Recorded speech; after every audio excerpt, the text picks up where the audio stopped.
Продолжуваме со разговор во студиото. Значи, уште еднаш ќе кажам, на почетокот на емисијата најавив дека денес ќе зборуваме за се она што не интересира, е поврзано со нашиот работен век и се разбира осигурувањето на пензиската сигурност.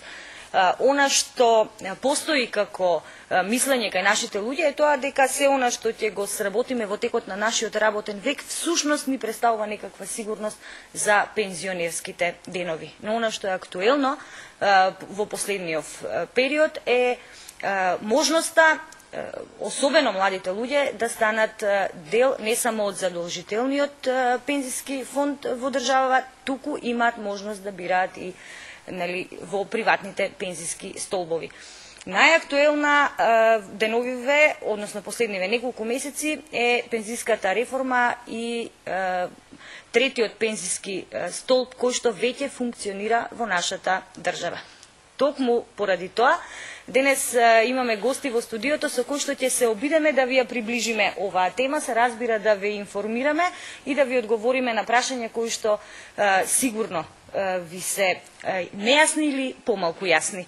Велам добро утро и добре дојде. Ќе почнам од мојата лева страна, иако дамите секогаш имаат предност, за Петар Талески, директор на сектор продажба во НЛБ Нов пензиски фонд, и добро утро за Тања Стефановска, раководител на Оделението за правни работи во МАПАС. Добре дојдовте. Добро ве најдов. Предпоставувам дека деновиве многумина и многу често ве прашуваат што е она што ни се случува и се разбира бараат одговори на прашањата кои што не им се доволно познати и јасни. За почеток, кои се причините за реформа во пензискиот систем? Па накратко. Значи, причините се старењето на населението.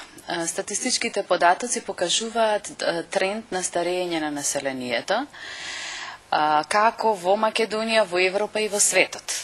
Тоа влијае на досегашното осигурување, значи на PSU системот што го викаме на генерацијска солидарност, кога постојните вработени, односно работодавци, ги уплаќаат за пензиите на пензионерите.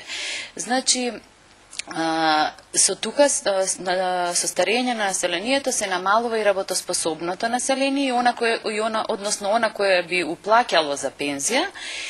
И проекциите покажуваат дека, значи, има правени се проекции за наредните 100 години и покажуваат дека овој период некаде околу 1,4 вработен плаќа за еден пензионер. Знаете колкав е придонесот и колку може да се постигне целата пензија што му припаѓа на пензионерот. Затоа е пристапено кон реформа на пензискиот систем, со тоа што, значи, останува покрај ваквото осигурување. Има уште два столба, тоа го велиме вториот столб, задолжително капитално финансирано пензиско осигурување и доброволно капитално финансирано пензиско осигурување, чија карактеристика е, значи, одвојување на средства на посебна сметка на осигуреникот или член понатамо и капитализација на средствата, со тоа што јас се трудам накратко да кажам битни елементи, со тоа што сите тие средства на крајот се негови лични, значи не се исплаќаат на пензионер. Сега, кога ги спомнавте веќе трите столба, значи задолжителниот државниот е еден, вториот е исто така задолжителен за сите оние сега веќе ново вработени, кои што чии што средства одат, значи, дел во државниот, дел во приватниот, а третиот пензиски столб е наполно доброволен и тука сами одбираме дали ќе членуваме или не. Зошто е добар третиот пензиски столб и за кои лица е наменет? Па вака, третиот пензиски столб, односно доброволното капитално финансирано пензиско осигурување, е добро и е наменето за сите кои што имаат се од 18 годишна до 70 годишна возраст согласно закон. Значи, може лицата да бидат и вработени и невработени и при тоа да слободно да можат и да имаат право да уплаќаат придонес во третиот пензиски столб, односно во доброволното пензиско осигурување. Тоа е од причини што слободата на уплатите се движи да едноставно може да уплаќа секој поединец сам, може за него да уплаќа и трето лице, значи може да уплаќа придонес за сопруг, за сопруга, така што постои голема слобода во поглед на уплатите. Зошто е добар? Затоа што ќе обезбеди дополнителни пензиски приходи за оние кои што во иднина ќе земаат пензија од другите два столба или само од првиот столб, а ова би било нешто дополнување кое што би значило поголема сигурност во пензионерски денови.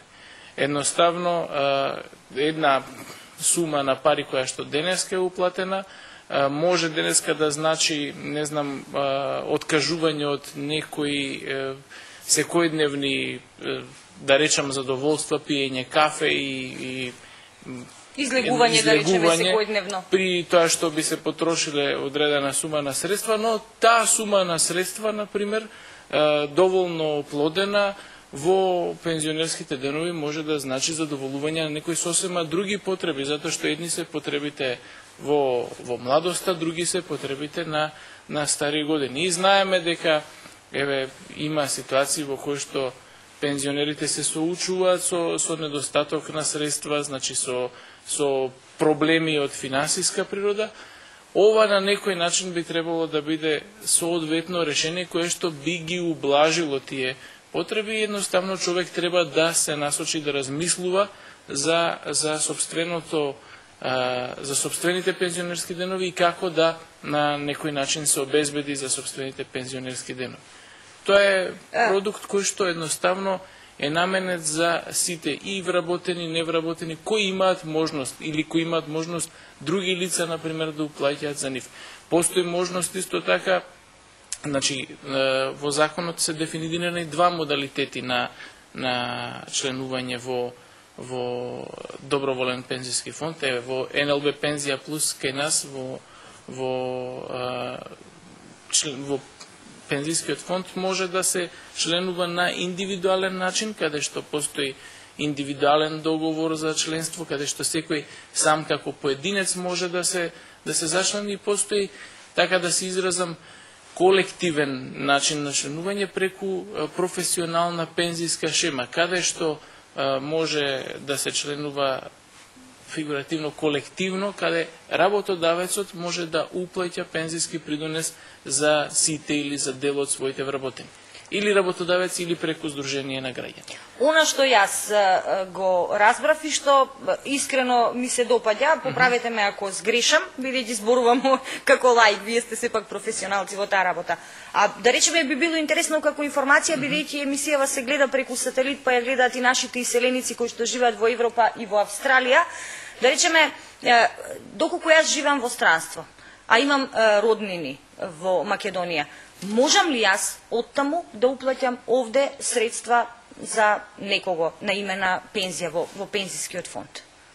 Да го обезбедам, да речеме, мојот близок роднина кој што е во Македонија, ако не можам на поинаков начин да му помогнам? Значи, средства можат да се уплаќаат од трето лице, кое што треба да биде дефинирано, значи кој ќе биде тоа лице, не може да биде секој уплаќач за мене, значи треба да биде дефинирано лицето кое што ќе биде уплаќач. И мислам дека тоа е возможно и дека може да се направи, да трето лице дури од странство уплаќа за лице што е кај нас.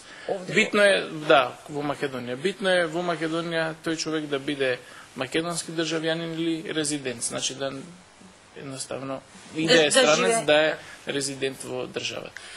Сега, кога имаме вакви случувања, значи кога треба да се вложуваат пари некаде, нашиот народ мислам дека се уште е скептик по прашањето колку ми се мене парите сигурни, она што треба јас од джебот да го дадам и таму кај што ќе отиде, кој ми гарантира дека нема да го снема еден ден. Со оглед на се што ни се случуваше изминатите години, значи пред десетина па и повеќе години во државата, сега некако луѓето се плашат да ги изведат парите од джебот.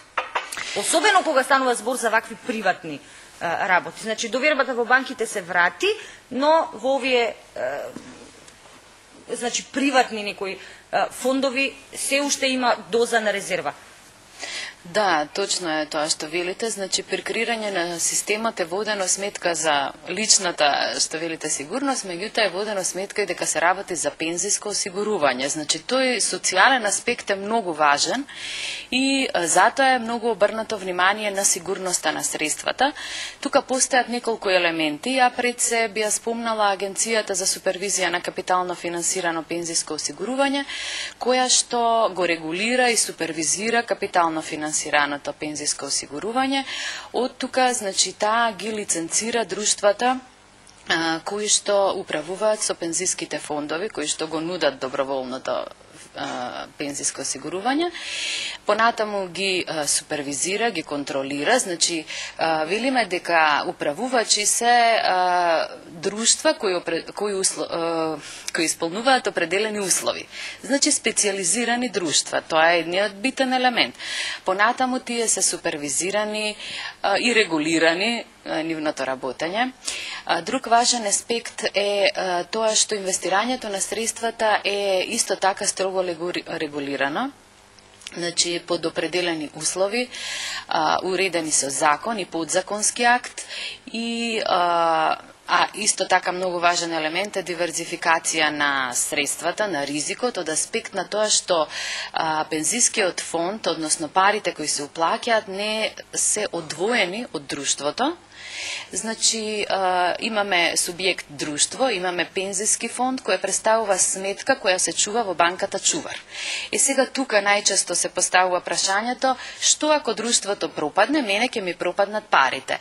Значи, ова е нова категорија. Пензискиот фонд може би се поистоветува со постојниот кој е институција.